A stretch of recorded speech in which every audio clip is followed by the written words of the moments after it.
இருக்க எனக்கென்ன கவலை, எப்போதும் உன் பிள்ளை எனக்காய் உனக்கன்றோ கவலை. இயேசுவுக்கு பிரியமான அன்பு இறை உறவுகளே, நண்பர்களே, உங்களை சிறப்பாக இந்த புதிய நாளில் சந்திப்பதில் மிகுந்த மகிழ்ச்சி. இந்த நாளை இறைவன் நமக்கு ஆசீர்வாதத்தின் நாளாகவே கொடுக்கிறார். எனவே முகமலர்ச்சியோடு மகிழ்வோடு இறைவனோடு இணைந்து தூய ஆவியால் நிரம்பி நாம் ஆட்கொள்ளப்படுவோம். எனவே இறைவன் நம்மை இன்று ஆசீர்வதிக்க இருக்கிறார் என்ற நம்பிக்கையிலே இந்த நாளை தொடங்குவோம். பிரியமானவர்களே, சிறப்பாக இன்றைய மன்னா என்ற இந்த நிகழ்ச்சியில நம்முடைய தாயாம் திரு அவை நம் ஆண்டவர் இயேசு கிறிஸ்து நமக்கு கொடுக்கிற இன்றைய மன்னா உணவு மத்தேயு நற்செய்தி 7ஆம் அதிகாரம் 15 - 20 முடிய. பிரியமானவர்களே, இந்த பகுதியிலே இயேசு கிறிஸ்து தன்னுடைய சீடர்களை விழிப்போடு வாழ அழைப்பு விடுக்கிறார். ஏன்னா இன்னைக்கு ஏமாற்று உலகமாக இருக்கிறது. எதற்கு எடுத்தாலுமே ஏமாற்றுபவர்கள் அதிகமாகத்தான் வாழ்ந்து கொண்டிருக்கிறார்கள். ஏமாறுபவர்களும் இருக்கிறார்கள், ஏமாற்றுபவர்களும் இருக்கிறார்கள். ஒரு பாடல் கூட இருக்கிறாதே, ஏமாற்றாதே ஏமாற்றாதே ஏமாறாதே ஏமாறாதே. அப்ப ஏமாற்றவும் கூடாது, ஏமாறவும் கூடாது. இன்னைக்கு தன்னுடைய சீடர்களுக்கு கொடுக்கிற அறிவுரை தான் பிரியமானவர்களே. அது நமக்கும் இயேசுவை பின்பற்றுகிற ஒவ்வொருவருக்குமே இந்த அறிவுரை தேவைதான். விழிப்போடு வாழ வேண்டும். நம்ம ஏமாற்றுபவர்கள் நம்மை சுற்றிதான் இருப்பார்கள். நம்மை ஏமாற்றுவதற்கு பல வழிகளை எடுத்து கொண்டு வருவார்கள். அதுதான் சொல்லுகிறார் இயேசு கிறிஸ்து, விழிப்பாயிருங்கள், போலி இறைவாக்கினர்கள் உங்களை நாடி வருவார்கள். அவர்கள் எப்படி இருப்பார்கள் என்றால், அவர்கள் மேலே ஆட்டுக்குட்டியை போன்று தோலை போர்த்தி கொண்டு வருவார்கள், ஆனால் உள்ளேயே அவர்களை கொள்ளையிட்டு தின்னும் ஓநாய்களாக இருப்பார்கள். அப்ப மேல பாத்துங்க ஓநாய் தான், ஆனா ஓநாய்க்கு மேல வெள்ளாட்டு தோலை போத்திக்கிட்டு வந்தாக்கா நமக்கு என்ன தெரியும், வெள்ளாடு தான் வருது அப்படின்னு நினைப்போம் இல்லையா? அதை போன்று போலி இறைவாக்கினர்கள் ஏமாற்றுவார்கள். எனவே அவர்களுடைய செயல்களை குறித்து விழிப்பாக இருங்கள். அவங்க சொல்லுவாங்க, ஆனா அவங்க செயல் வேறு மாதிரி இருக்கும். அப்ப இதெல்லாம் நம்ம விழிப்பா இருந்தா தான் கண்டுபிடிக்க முடியும். இதிலும் மீண்டுமாக இந்த நற்செய்தியில் இயேசு கிறிஸ்து அழகா சொல்றாரு, பிரியமானவர்களே, நல்ல மரம் நல்ல கனிகளை கொடுக்கும், தீய மரம் நச்சு கனிகளைத்தான் கொடுக்கும்.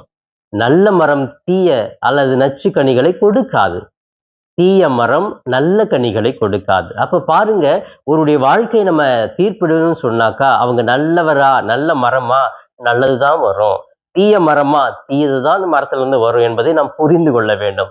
ஆம் பிரியமானவர்களை, விழிப்பாக இருங்கள்.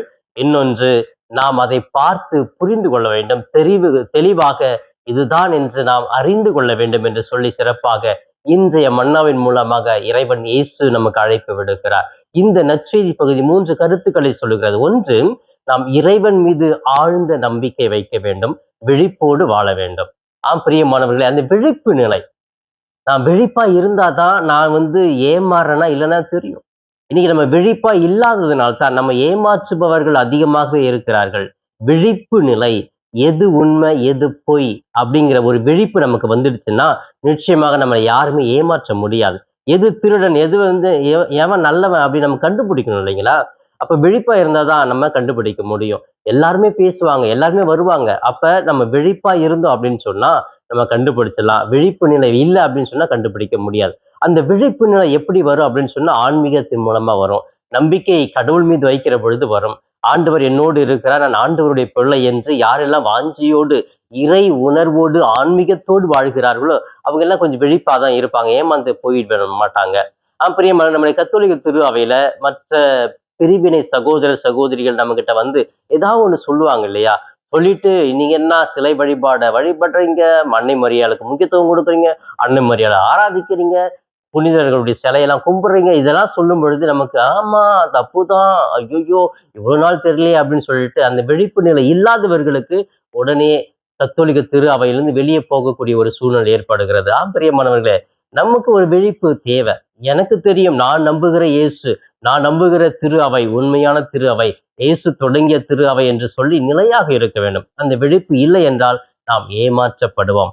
இரண்டாவதாக, இந்த நற்செய்தியின் மூலமாக இறைவன் நமக்கு கொடுப்பது, எல்லா சூழ்நிலைகளுமே இறைவன் தான் என்னை வழி நடத்துவார் என்று சொல்லி எது உண்மை எது பொய் என்று அறிந்து கொள்ள வேண்டும். எனவே வெளித்தோற்றத்தை வச்சுட்டு நம்ம அப்படியே நம்பிடக்கூடாது. அது உண்மையா பழமா என்று சாப்பிட்டா தானே தெரியும். வெளியே பார்த்தா நல்லா அழகா பளபளன்னு இருக்கும். அதை நம்ம பறிச்சு சாப்பிடும்போது பார்த்தா காயா இருக்கும், கசப்பா இருக்கும், இல்லை பால் வடியும், இந்த மாதிரிலாம் இருக்கும். அப்ப வெளி தோற்றத்தை வச்சு நம்ம எடை போடக்கூடாது. நல்லா அழகா பேசுறாங்கய்யா, நல்லா பளபளப்பா பேசுறாங்கய்யா, ரொம்ப அழகா இருக்கிறாங்க இவங்கலாம் அப்படின்னு சொல்லிட்டு வெளி தோற்றத்தை வைத்து ஒருவரை நம்பிவிடக் கூடாது என்று அழகாக இந்த நற்செய்தியின் மூலமாக இயேசு வெளிப்படுத்துகிறார். பிரியமானவர்களே, நம்ம ஒருவரை நம்ப வேண்டும் என்றால் அவர்களுடைய வெளி தோற்றம் அல்ல, அவர்கள் பேசுவது, அவருடைய செயல்கள் எப்படி இருக்கிறது என்று பார்த்து நம்பி அவர்களுடைய வார்த்தைகளை கேட்க வேண்டும் என்று சொல்லி இயேசு அழகாக தெளிவாக இந்த நற்செய்தியை முன்வைக்கிறார். இறுதியாக இந்த நற்செய்தியை நாம் அறிந்து கொள்ளக்கூடியது, புரிந்து கொள்ளக்கூடியது என்னவென்றால், கிறிஸ்துவை அடிப்படையாக கொண்ட வாழ்வு வாழ வேண்டும். அப்ப எல்லா நேரங்களிலுமே நான் இயேசுவோடு இணைந்து இருக்க வேண்டும். அப்படி இயேசுவோடு இணைந்து வாழ்கிற பொழுதுதான் இறைவன் என்னை அபரிவிதமாக ஆசீர்வதிக்கிறார். இந்த போலி இறைவாக்கினரிடத்திலிருந்து, ஏமாற்றுபவர்களிடமிருந்து என்னை மீட்டெடுக்கிறார் என்ற செய்தியை புரிந்து கொள்ள வேண்டும். ஆம் பிரியமானவர்களே, இந்த நற்செய்தியின் மூலமாக இறைவன் நமக்கு ஆழ்ந்த ஒரு பெரிய செய்தியை சொல்லுகிறார். நாம் எப்பொழுதுமே இந்த ஏமாற்றுபவர்களிடமிருந்து தெளிவாக வாழ வேண்டும். இறுதியாக நம்ம கடைபிடிக்க வேண்டியது என்ன அப்படின்னு சொன்னா, நல்லவர்களாக வாழ வேண்டும். மற்றவர்களும் நல்லவர்களாக இருக்கிறார்கள் என்று நாம் புரிந்து கொள்ள வேண்டும். நல்லவர்கள் தான் நல்ல வாழ்க்கை வாழ்கிறார்கள், நல்ல செயல்களை செய்கிறார்கள்.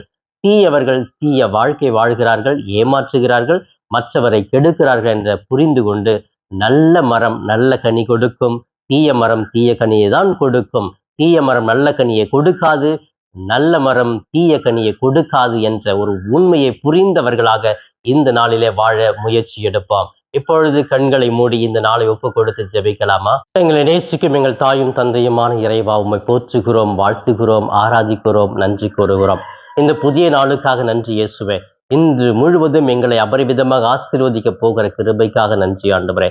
இதோ இன்று எங்களுடைய சோர்வுகள் அசதிகளை எடுத்து போடும், நாங்கள் மகிழ்ச்சியோடு வாழ நல்ல உழைக்க ஆற்றலையும் பலனையும் கொடும் ஆண்டவரே. எங்களுடைய உடலில் இருக்கிற எல்லா விதமான வியாதிகளையும் நீக்கும் ஆண்டவரே. ஒவ்வொரு உடல் உறுப்புகளையும் உமது இரத்தத்தால் தூய்மையாக்கும் ஆண்டவரே. நாங்கள் செல்லுகிற பாதைகளிலே உமது தூய பரிசுத்த ஆவியானவர் எங்களுக்கு துணையாக இருந்து பயண வேளையிலே பாதுகாப்பாக நாங்கள் வாழ கிருபை செய்வீராக. இதோ சிறப்பாக குடும்பத்திலே கணவன் மனைவியை ஒவ்வொருவரையும் ஆசீர்வதியும், அவர்கள் ஒருவரை ஒருவர் புரிந்து கொண்டு மகிழ்வோடு வாழ கிருபை செய்யும் ஆண்டவரே. பெற்றோர்களை ஆசீர்வதியும், பிள்ளைகளை ஆசீர்வதியும், உடன் பிறப்புகளை ஆசீர்வதியும். அனைவரும் ஒன்றாக இருக்க, மகிழ்வோடு இருக்க அவர்களுக்கு ஆற்றல் கொடும். அவர்களுடைய தனிப்பட்ட வாழ்வை ஆசீர்வதியும், தனிப்பட்ட கருத்துக்களை ஆசீர்வதியும் ஆண்டவரே.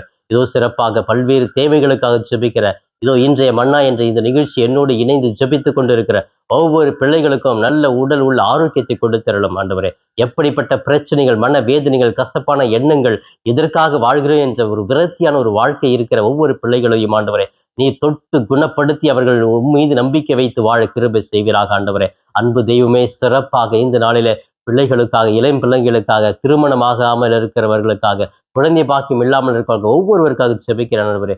ஒவ்வொரு பிள்ளைகளையும் ஆசீர்வதியும், அவர்கள் வாழ்வை வழி நடத்தும். அவர்கள் நினைக்கிற காரியங்கள் எடுக்கிற முயற்சி இல்லாமல் துணை இருந்து அனைத்தையுமே பெற்று மகிழ்வோடு வாழ கிருபை செய்வீராக. இவையெல்லாம் எங்கள் ஆண்டவரும் மீட்பெருமான இயேசுவின் இணையற்ற நாமத்தில் ஜெபிக்கிற என் ஜீவனுள்ள நல்ல பிதாவே, ஆமேன், ஆமேன். பிரியமானவர்களே, இந்த நாள் இனிய நாளாக, இறை அருளை நிறைவாக பெறும் நாளாக அமைய வாழ்த்துகிறேன். உங்கள் ஒவ்வொருவருக்காக சிறப்பாக ஜெபிக்கிறேன். இயேசுவுக்கே புகழ், மரியே வாழ்க.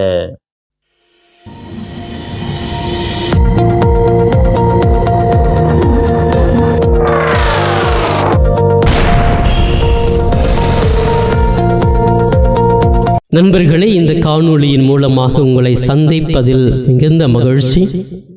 இந்த காணொளியை முழுமையாக பார்த்த உங்களை வாழ்த்துகிறேன். தொடர்ந்து ஃபாதர் தாஸ் கேப் யூடியூப் சேனலை பாருங்கள், ஜெபியுங்கள், இறைவன் மீது இருக்கிற நம்பிக்கையை ஆழப்படுத்துங்கள். உங்களுக்காக தொடர்ந்து ஜெபிக்கிறேன். இறை ஆசிர் என்றும் உங்களோடு இருக்கட்டும். இறைவனுடைய அமைதி உங்கள் உள்ளத்திலே குடிகொள்ளட்டும். உங்களுடைய குடும்பம் சமாதானத்தோடு வாழட்டும். நீங்கள் எடுக்கிற ஒவ்வொரு முயற்சிகளும் ஆசீர்வதிக்கப்பட நான் தொடர்ந்து ஜெபிக்கிறேன். தொடர்ந்து இந்த சேனல் ஃபாதர் தாஸ் கேப் யூடியூப் சேனலை சப்ஸ்கிரைப் செய்துவிட்டு தொடர்ந்து வருகிற ஒவ்வொரு காணொளியும் பார்த்து இந்த யூடியூப் சேனலை தாங்கும்படி உங்களை பாசத்தோடு கேட்டுக்கொள்கிறேன். நன்றி.